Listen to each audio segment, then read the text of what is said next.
Dalam guru penggerak itu ada beberapa tahapan. Salah satunya di tahapan awal adalah administrasi, yaitu tentang Bapak Ibu mencatat pengalaman pribadi Bapak Ibu ya, di CPKB, di pendaftaran guru penggerak. Setelah seleksi tersebut, Bapak Ibu nanti akan diarahkan tes wawancara dan simulasi mengajar. Nah, dalam wawancara biasanya yang ditanyakan seputar yang Ibu Bapak catat aja, Ibu Bapak ketik di sebelumnya gitu. Nah, mungkin nanti dari asesornya itu akan menanyakan hal yang Ibu Bapak ketik. Jadi yang disampaikan di dalam seleksi administrasi sebelumnya, nanti Ibu Bapak paparkan lagi, jelaskan lagi. Jadi itu kalau menurut saya kemarin itu yang saya tuliskan adalah pengalaman pribadi, termasuk pengalaman tidak hanya menjadi guru. Pernah mengikuti Bawaslu, Panwaslu, saya juga ceritakan ke tim asesornya. Intinya yang kita sampaikan itu yang kita ketik, ya itu nanti disampaikan. Jadi jangan jauh beda dari itu. Kemudian simulasi mengajar. Simulasi mengajar itu dikasih waktu hanya 10 menit.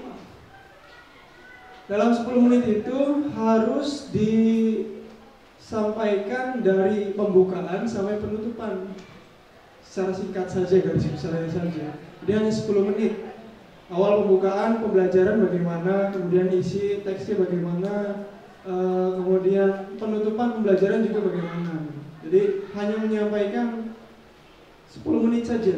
Jadi dan Ibu Bapak boleh menyiapkan alat peraga jika ada. Misalkan boleh menggunakan papan tulis, atau misalkan bagi Ibu Bapak menggunakan proyektor seperti ini. Jadi mengajar, anggap saja di depan ada murid, ada siswa, kemudian nanti Ibu Bapak bagaimana caranya untuk membuat suasana kelas seperti suasana dalam kelas. Jadi kebetulan kemarin saya pakai HP, simulasi mengajarnya. Jadi HP saya ganjel pakai yang dua ini. Saya nggak pakai apa-apa, saya nggak pakai papan tulis, nggak pakai ini. Yang saya siapkan yang penting itu, intinya dari awal pembelajaran sampai penutupan harus ada semua, harus sampai disampaikan semuanya.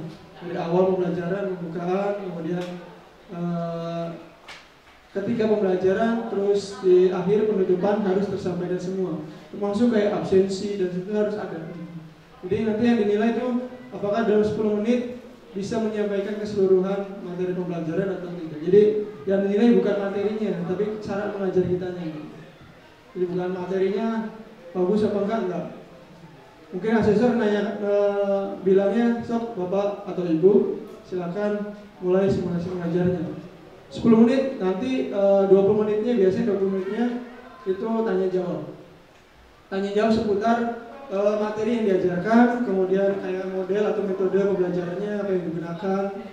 Kemudian biasanya kemarin saya ditanyain lembar kerja peserta didik KPD. Nah itu bagaimana sistem penilaiannya, biasanya bisa tanya jawab 20 menit ya, bisa. Itu cuma setengah jam simulasi itu. 10 menitnya simulasi, 20 menitnya mengajar wawancara, seperti wawancara. Nah, selanjutnya setelah masuk ke tahap sudah dianggap lulus semua, kemudian mengikuti pendidikan. Kebetulan saya mulai pendidikan itu dari bulan Agustus kalau tidak salah, Agustus. Nanti bulan 12 sampai bulan Januari saya libur, dipotong. Nanti mulai lagi Februari, Maret sampai April. Jadi total itu 6 bulan. 5 sampai 6 bulan pendidikan. Kaitannya pendidikannya masih menggunakan daring, jadi online. Kemudian nanti ada lokakarya 1 bulan sekali. Nanti itu ada 1 bulan sekali bertemu dengan rekan-rekan yang lainnya, dan nanti ada juga pendampingan. Jadi nanti dari PP itu kesini.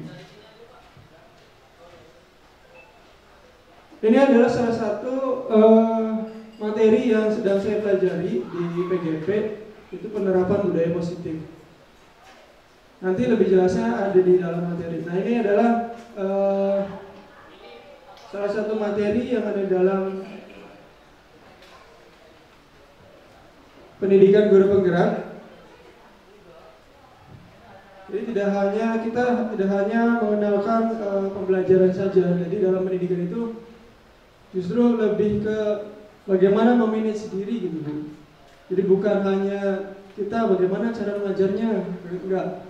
Tapi dalam pendidikan guru penggerak ini kita tuh dituntut untuk bisa memanage diri, ya. Bisa mengatur posisi sebagai guru, bisa mengatur posisi sebagai orang tua. Karena di dalam pendidikan guru penggerak tidak hanya materi pembelajaran yang diajarkan. Seperti ini adalah pertanyaan memantiknya. Sini ada hukuman dapat mendisiplinkan anak. Setuju apa tidak, Bu? Menurut Ibu Bapak, hukuman itu dapat mendisiplinkan anak? Tergantung, oke. Nah, ini topik yang akan kita eksplorasi. Salah satunya adalah disiplin positif dan nilai-nilai kebijakan universal. Kemudian ada teori motivasi, hukuman dan penghargaan, restitusi, keyakinan kelas, kebutuhan dasar manusia dan dunia berkualitas. Ini restitusi 5 posisi kontrol sebagai guru. Kemudian ada segitiga restitusi juga.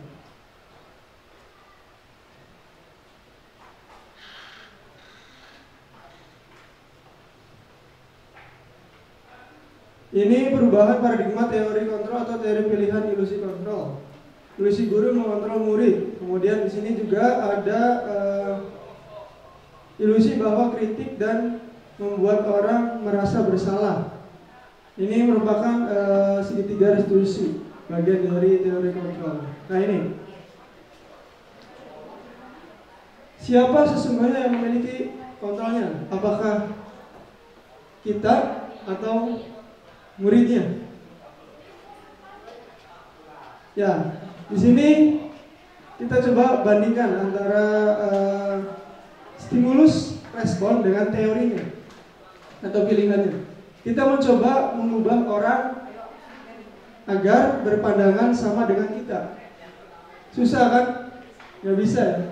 Nah, di sini teorinya atau pilihannya. Kita berusaha memahami pandangan orang lain tentang dunia atau tentang hal yang lain. Jadi kita berusaha memahami.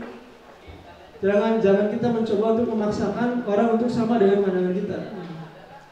Kemudian perilaku buruk dilihat sebagai suatu kesalahan orang lain. Bisa mengontrol saya. Di sini semua perilaku memiliki tujuan. Teorinya. Ini saya singkat saja. Nah, ini adalah bagan disiplin positif. Sini ada teori kontrol atau teori pilihan. Ini menurut Dr. William Glasser.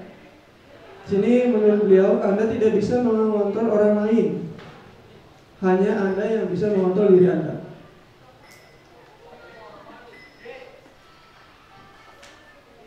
Di sini semua perilaku memiliki tujuan. Nah, ini tujuannya. Ada kita belajar teori motivasinya untuk menghindari hukuman. Nah, ini biasanya nanti ada di ini ya. Kadang anak itu takut sama kita karena apa? Apakah karena hukuman? Atau misalkan kita disuruh, misalkan nih anak minta kita memberikan tugas pada anak nih. Anak tuh mengerjakan tugasnya karena apa? Apakah karena takut dihukum kalau nggak ngerjain? Apa karena ada sesuatu dari gurunya misalkan yang mengerjakan dengan cepat, tepat, dan ini akan ada reward, nanti dikasih nilai. Nah, terus ada lagi juga untuk menghargai diri sendiri. Biasanya mereka ya sudahlah, yang penting saya kerjakan gitu. Jadi nggak ada ini ya. Kemudian ini adalah 5 posisi kontrolnya. Nah, ini untuk penghukum atau pembuat rasa bersalah. Contohnya kayak penghukum atau pembuat rasa bersalah itu kayak misalkan kamu kok nggak ngerjain tugas dari ibu kan udah capek-capek nih. bikin kayak gini, terus cawe-cawe bikin soal, tapi kamunya kok malah gak ngerjain. Nah itu bikin anak itu membuat rasa bersalah, jadi mengerjakan. Kemudian ada ini sebagai teman atau sebagai pemantau, dan terakhir ini sebagai manajer ini sebagai kepala sekolah biasanya. Nah dalam segitiga restitusi ini ada 3 teori yang bisa disampaikan. Itu ada menstabilkan identitas. Ini untuk menangani kasus biasanya segitiga restitusi itu. Menangani kasus misalkan ada anak yang susah atau tidak mau diajak bekerja sama dalam belajar, ada yang tidur-tiduran. Nah itu bisa ditangani dengan segitiga restitusi dengan cara kita mencari dulu atau menstabilkan identitas. Jadi maksudnya itu menstabilkan itu kita menanyakan dulu permasalahannya. Itu jangan langsung ngegas, Bu. Jangan langsung, kamu kenapa tidur-tiduran di kelas saya? Udah kamu sana keluar. Nah itu sebenarnya tindakan-tindakan seperti itu sudah ada caranya untuk menangani anak seperti itu. Tidak harus dengan cara yang kasar. Nah caranya pakai segitiga restitusi ini, Bu. Dan nanti mungkin ibu bapak calon guru penggerak akan mengalami atau mempelajari lah materi-materi ini. Jadi saya hanya gambaran saja, singkatnya saja. Nah ini, apa sih makna kata disiplin? Disiplin itu berasal dari bahasa Latinnya itu disiplina, yang berarti belajar. Makna asal dari kata ini berkonotasi dengan disiplin diri dari murid-murid. Nah ini menurut Sokrates dan Plato. Mungkin yang waktu kuliah ya, ini kata-kata Sokrates dan Plato ini ada masih ingat Bapak Ibu ya, karena ini sangat dipelajari dalam ini. Nah ini nilai-nilai kebijakan secara universal ya. Ini kita terapkan nih. Nilai kebajikan yang ingin dicapai di setiap anak Indonesia kita kenal dengan profil pelajaran Pancasila. Nah ini, sekarang kan kita materinya sudah kurmer ya, atau kurikulum merdeka yang harus menerapkan. Jadi dalam pembelajaran itu kita harus menerapkan salah satu nilai profil pelajaran Pancasila, minimal salah satunya. Apakah nilainya dari kemandirian, bernalar kritis, global, gotong royong, kreatif. Nah, minimal salah satu dari nilai-nilai profil pelajar Pancasila ini kita terapkan untuk kurikulum sekarang. Ya.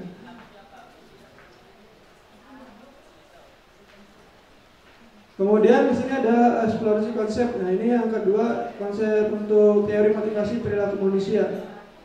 Ada motivasi eksternal, kemudian ada motivasi internal juga. Untuk eksternal ada 2, itu menghindari ketidaknyamanan atau hukuman, kemudian mendapatkan imbalan dari orang lain. Ibu kenali dengan orang ini merupakan Bapak pendidikan ya Bu ya, Ki Hajar Dewantara.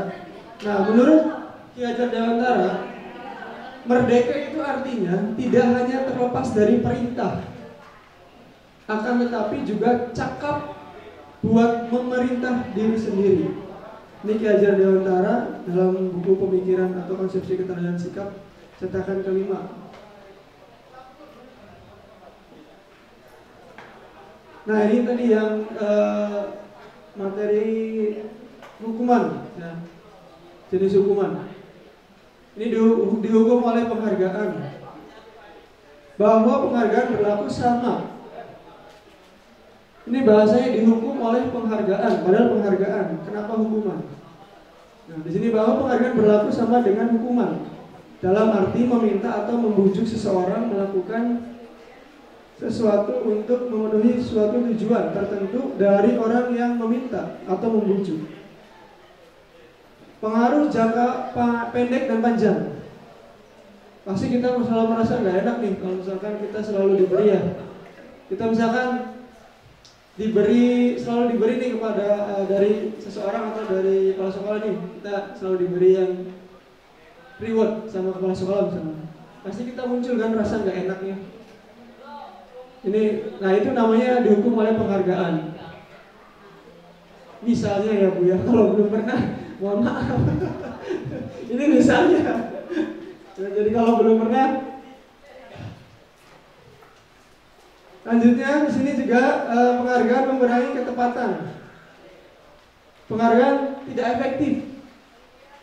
Kalau penghargaan tidak efektif, mungkin Bapak Ibu sudah paham ya. Jadi sesuatu yang diberikan kita, tapi buat kita tidak berguna biasanya. Untuk apa gitu? Dihukum oleh penghargaan dengan menurunkan kualitas, mematikan kreativitas, mengurangi motivasi intrinsik. Nah ini bentuk program kebajikan atau apresiasi.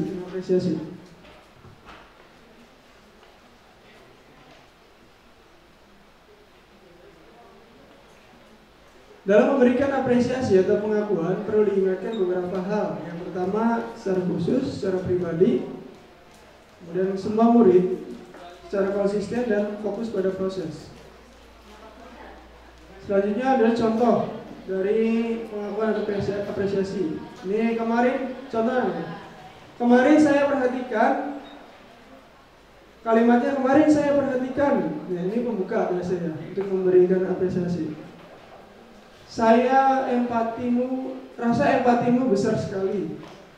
Situasinya pada saat menolong murid baru di kelas kita. Nah ini kalimat-kalimat apresiasi kebajikan. Terima kasih.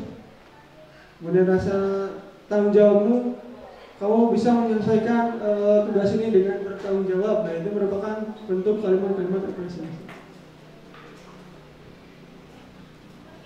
Coba Bapak Ibu ini pilih, ini hukuman atau konsekuensi. Kalimat pertama, mencatat 100 kali dalam buku kalimat. Di dalam buku, kalimat saya tidak akan terlambat lagi.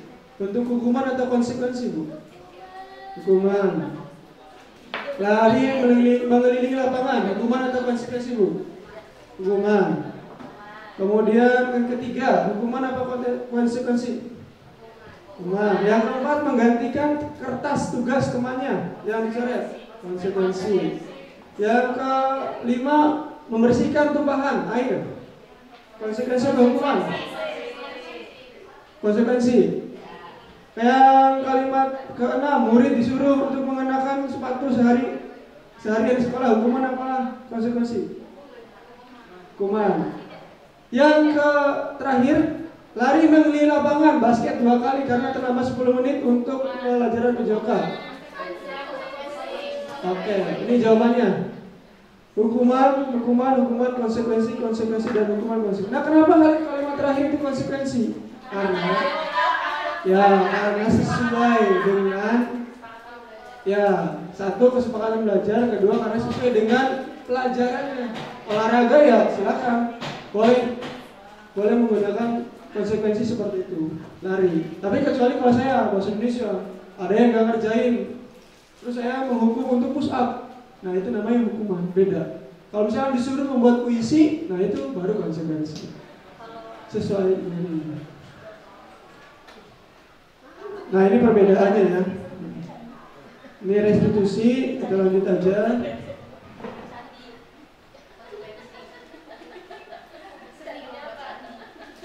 9 ciri-ciri restitusi. Nah ini adalah ciri-ciri dari restitusi. Bukan untuk menembus kesalahan, namun untuk belajar dari kesalahan. Itu intinya. Jadi restitusi itu bukan untuk menembus kesalahan, tapi untuk belajar dari kesalahan.